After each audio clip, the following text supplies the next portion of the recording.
आज बरसात का मौसम भी है, तो क्लास तो जैसी चल ही रही है, लेकिन मेरा मानना है कि जो नए बच्चे सेंटर पर आए हैं, उनकी मैं करियर काउंसलिंग करूँ। और आपके मन में किसी तरह का यदि सवाल करियर के बारे में है, अपने बारे में है, अपने जीवन के बारे में है, तो आप मेरे से पूछ सकते हैं और मैं कोशिश करूँगा आपका सही और संतुष्टिपूर्ण आपका उत्तर दे सकूँ।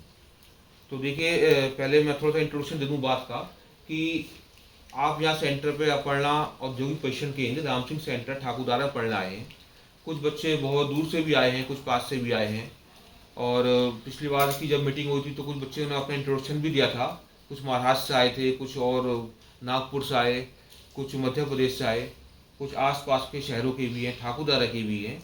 और सभी बच्चे अपना पढ़ रहे हैं। तो एक उद्देश्य लेके आप अपने मन में आए हैं और आपका उद्देश्य है कि आप ठाकुरद्वारा में राम सिंह सेंटर से कामयाब होकर जाएं। तो कामयाबी सिर्फ एक पढ़ने का ही विषय नहीं है कि हम पढ़ाई करते रहें और कामयाब हो जाएं, ऐसा भी नहीं होने वाला है। सही दिशा में जब तक पढ़ाई नहीं होगी और जब तक मनोस्थिति सही नहीं होगी, अगर हमारा उद्देश्य ही विचलित हो गया, तो फिर मुझे लगता नहीं कि हम जीवन में बहुत अधिक कामयाब हो पाएंगे। तो इसलिए अपना मन स्थिति को सही करना भी हमारा एक उद्देश्य है। आपको टाइम टाइम पर मोटिवेट करना भी मेरा उद्देश्य है, ताकि आपकी गाड़ी सही ट्रैक पर चलती रहे। और मेरी उम्मीद है कि यदि आप सही ट्रैक पर पढ़ाई करेंगे तो आपकी कामयाबी में देर तो हो सकती है, लेकिन जब भी आप यहाँ से जाएंगे सेंटर से, तो कामयाब होकर ही जाएंगे। तो इसलिए नए बच्चे आए हैं, खास तौर से जो कमरे पे रह रहे हैं, हॉस्टल्स में रह रहे हैं, घर से बाहर रह रहे हैं, तो एक मन में लगता होगा कभी कभी आप कहाँ आके इतनी दूर आके रहने लगे। तो कोई नहीं, आपको लगता होगा यहाँ हमारा कोई नहीं है, लेकिन ऐसा नहीं, हम आपके लिए मौजूद हैं, हमेशा मौजूद हैं। कोई आपको दुख का तकलीफ कोई परेशानी है तो हम आपके साथ हमेशा खड़े हैं। ठीक है, अब आप खुद ही परेशानी अपने खड़ी कर लो तो बात अलग है, लेकिन जनरल परिस्थिति में हम आपको किसी तरह की कोई परेशानी नहीं आने देंगे। तो चलिए, मैंने अपनी बात आपको बताई। अब आपके मन में यदि किसी कोई सवाल कैरियर के बारे में है तो आप मेरे से पूछें, मैं कोशिश करूंगा उसका आपको डिस्क्रिप्शन देने की, आंसर देने की। सर, मेरा नाम फिज़ापरदीन है और मैं जसपुर से आती हूँ। सर, मेरा क्वेश्चन ये है कि जैसे कि हमारे घर पे बहुत सारे त्यौहार आते रहते हैं, मैं क्या बोलते हैं, गेस्ट भी आते हैं, तो उस टाइम हमारी पढ़ाई बहुत ज़्यादा डिस्टर्ब होती है, हम मैनेज नहीं कर पाते हैं। या तो अगर हम अपनी पढ़ाई को ज़्यादा फोकस देते हैं तो घर वाले नाराज़ हो जाते हैं, मेहमान कहते हैं कि सारा दिन पढ़ाई करते रहते हैं, और अगर हम उनको देते हैं तो हमारी पढ़ाई डिस्टर्ब होती है। तो उस कंडीशन में अपने आप को कैसे मैनेज करेंगे? देखिए, जीवन में बैलेंस बनाना बहुत ज़रूरी है। ठीक है, सबकी परिस्थिति अलग अलग है। सबसे पहले तो आपको अपने माता पिता को धन्यवाद देना कि उन्होंने आपको पढ़ने के लिए समय दिया है। बहुत से बच्चे ऐसे पढ़ना चाहते हैं, उनके घर वालों ने बिल्कुल पढ़ाने को राजी नहीं होते कि भाई घर का काम करो। ठीक, मैंने बहुत सी लड़कियाँ देखी है, बेचारी रोती रहती है। कुछ की घर वाले जब की शादी भी कर देते हैं कि शादी कर दी, अब पढ़ाई लिखाने से कोई मतलब नहीं है। लेकिन आपके घर वाले आपको पढ़ा रहे हैं, यही बहुत बड़ी बात है। ठीक, उसमें अगर छोटे मोटे काम में उनका सहयोग करना पड़ रहा है तो आपको सहयोग करना चाहिए। और जो आपका टाइम उनके कामों में खर्च हो रहा है, तो उस टाइम को आप एक्स्ट्रा, जो आपका आराम का समय है, उस समय को अपना कट ऑफ करें और अपनी पढ़ाई जारी रखें। लेकिन चूंकि हम घर में रह रहे हैं तो हम विद्रोह तो नहीं कर सकते कि भाई मेहमान आए, नहीं नहीं बिल्कुल नहीं, बात नहीं करेंगे। हाँ, कोशिश कीजिए समझाने की अपने माँ बाप को कि देखिए मेरे कैरियर का टाइम चल रहा है और इसमें कोशिश करो कि कम से कम डिस्टर्ब करने की। लेकिन फिर भी जो अनिवार्य चीज़ें हैं, ठीक, उससे मुंह नहीं मोड़ सकते अपना, और हमें सही समय से अपना कर्तव्य निभाना है और आगे भी बढ़ना है। दोनों का बैलेंस बनाना है। अभी आपकी होशियारी है कि आप इस काम कितने परफेक्टली करते हैं। फिर मान लो आप तो चलो घर से आ रहे हैं, अब जो बच्चे कमरा लेके रह रहे हैं, ठीक, वो तो बेचारे खाना ही बना रहे हैं, ठीक है जी, सब्जी भी ला रहे हैं, सब काम कर रहे हैं, तो वो टाइम आपको आपने सोच लो कि घर के काम में लगा रहे हैं। ठीक है ना, तो बैलेंस बनाइए। जो भी परिस्थिति आपके सामने है उसको स्वीकार करें। ठीक, भागना नहीं है किसी परिस्थिति से, सामना करना है और आगे बढ़ना है। जी सर, मेरा नाम मोहम्मद हुसैन है, मैं सरदार नगर से आता हूँ। सर, मैं ये जानना चाहता हूँ कि ऑनलाइन पढ़ाई कैसे करें और कितनी करें? देखिए, सवाल ये कि ऑनलाइन पढ़ाई करें ही क्यों।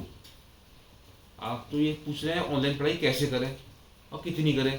मैं पूछता हूँ ऑनलाइन पढ़ाई करें ही क्यों। ठीक, देखिए, हमारे देश में, दुनिया में एक गुरुकुल पद्धति हुआ करती थी। ठीक, उपनिषद बने, उपनिषद का मतलब क्या है कि समीप बैठ के, गुरु के समीप बैठ के ज्ञान लेना। अब जो ऑनलाइन आप जिसके बात कह रहे हैं कि वो तो आपके समीप ही नहीं है, ठीक, तो वो तो रेडियो की तरह आपको बता रहा है, ठीक। रेडियो सुनने का शौक है तो ऑनलाइन पढ़ाई करें, और गुरु से ज्ञान लेना है तो गुरु को समीप बैठ के पढ़ें, ठीक है। तो ऑनलाइन में हम इतना तो कर सकते हैं कि जैसे दुनिया देश में क्या हो रहा है हम गूगल के माध्यम से सर्च कर सकते हैं, घटनाक्रम क्या चल रहा है, as a newspaper online platform को हम यूज़ कर सकते हैं, ठीक। कोई टेक्निकल चीज़ है उसको हमें कोई आदमी बताने वाला नहीं मिल रहा है, उसकी पुष्टि के लिए हम ऑनलाइन का सहारा ले सकते हैं। लेकिन जहाँ तक मेरा मानना है हमारे देश की जो पद्धति है पढ़ाई की वो ऑनलाइन कभी ठीक ही नहीं, ठीक। एक पढ़ाई ऑनलाइन कराई थी एक आदमी ने, पता किसने, एकलव्य ने, वो फेल हो गया, ठीक। पांडवों ने, अर्जुन ने पढ़ाई करी ऑफलाइन, जब ऑफलाइन पढ़ाई करी पांडवों ने तो गुरु का उनको स्नेह ही प्राप्त था, है। और जब उसकी बात हुई गुरु दक्षिणा की तो उन्होंने कहा यार तो ऑनलाइन वाला आदमी आगे बढ़ जाएगा मेरे से, तो गुरु ने कहा गड़बड़ हो जाएगी भाई, ऑफलाइन वालों को प्रमोट करो, क्योंकि गुरुओं की इच्छा हमेशा जो है उन लोगों से ज्यादा मन बनता है उनका जो उनके समीप है। गुरु के हर आदमी की भाई आप मेरे समीप हो, आप मुझे अच्छे लग रहे हो, ठीक, आप दूर बैठ जाओगे मुझे बेकार लगने लगोगे, है ना। तो गुरु से ज्ञान लेने का मतलब उसके समीप बैठ के ज्ञान लो, ठीक है। ऑनलाइन माध्यमों प्रयोग करें, भाई टेक्निक है, ठीक है, इस्तेमाल करना चाहिए, लेकिन किसी डाटा की पुष्टि करने के लिए या फिर किसी करंट की जानकारी को लेने के लिए। लेकिन जो हमारी पढ़ाई है जैसे मैथ्स की, रीजनिंग की, सब चीज़ों की, मेरा मानना है कि किसी गुरु अच्छे टीचर के समीप जाके ही आपको ज्ञान लेना चाहिए, क्योंकि वो 2 वे काम है। ज्ञान लेना 1 वे नहीं है। 1 वे में क्या है कि वो बोल रहे हैं आप सुन रहे हैं, है ना। लेकिन जब तक आप नहीं बोलेंगे और टीचर नहीं सुनेंगे आपकी बात तब तक नॉलेज नहीं मिल सकती। मेरा तो अपना मानना ये है। बाकी दुनिया है, चल रही है, ठीक, और ऑनलाइन लोग पढ़ रहे हैं, लेकिन कितने कामयाब है इस पे मुझे भी संदेह, कितने लोग कामयाब हैं। अभी तक मेरी जानकारी में वही लोग ज़्यादा कामयाब है जो एक्चुअल पढ़ाई करते हैं, ठीक है। तो ऑनलाइन पढ़ाई में बहुत ज़्यादा विश्वास मैं नहीं रखता हूँ। हाँ ठीक है, कोई माध्यम नहीं मिल रहा है, हम परेशान है, घर में नहीं आ पा रहे सेंटर पे, तो थोड़ा बहुत देख सकते हैं, लेकिन उसको अपनी पढ़ाई का आधार ना बनाए। आपका आधार क्लासरूम की पढ़ाई। और बताइए। दूसरा, जैसे अगर एक सब्जेक्ट है उसमें अलग अलग टॉपिक होंगे, तो उसमें अलग अलग टॉपिक है, तो उसमें क्या, जैसे पेपर है तो उसमें इस टॉपिक से क्वेश्चन आना फिक्स है किसी से, तो क्या बच्चों को क्वेश्चन याद कर लेना चाहिए या पहले टॉपिक समझ करके फिर आगे करना चाहिए?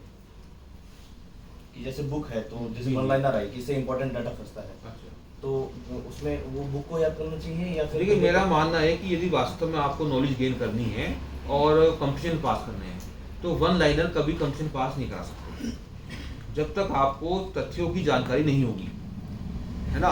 जब तक आपको फैक्ट्स मालूम नहीं होंगे, चीज़ों के बारे में इंटरप्रेट करना नहीं आता होगा, तब तक सतही ज्ञान से नॉलेज नहीं मिल सकती है, ठीक है। तो 1 लाइनर जब ठीक है जब आपने चीज़ें पढ़ रखी हैं और पढ़ने वाला को रिवीजन करना है, तो रिवीजन की दृष्टि से तो 1 लाइनर ठीक है।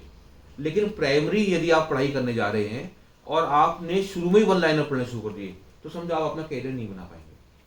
तो पहले चीज़ जो ओरिजिनल है, जो ओरिजिनल टेस्ट हमारे पास है, ठीक, जैसे आजकल क्या पहले भी एनसीईआरटी की बुक्स को लोग रिकमेंड करते हैं, क्यों? क्योंकि वो ओरिजिनल टेस्ट है, ठीक। इसी तरह की और जो किताबें हमारे पास हैं जिनकी ऑथेंटिसिटी नो डाउट है, उसको हम बेस बनाया। जीके की मेरी बात होती है तो जीके में हमें वो किताब पढ़नी चाहिए जो ऑथेंटिक है। 10 किताब ना पढ़ें, बिल्कुल ना पढ़ें, लाइनर आप उठा ले गए तो फिर आप कामयाब नहीं हो पाएंगे। हाँ कि ऑथेंटिकेट चीज़, ठीक, विद्वान अलग हो सकते हैं लेकिन जो ओरिजिनल डाटा वो तो एक ही हुआ। तो उस समय आप जो बुक है जैसे एनसीईआरटी है या और कोई ऑथेंटिक बुक है, ठीक है, आप अध्ययन करें। अब जैसे गीता है, भगवत गीता है, उस पर किसी टिप्पणी लिखी है ना, अपना मत बनाओ।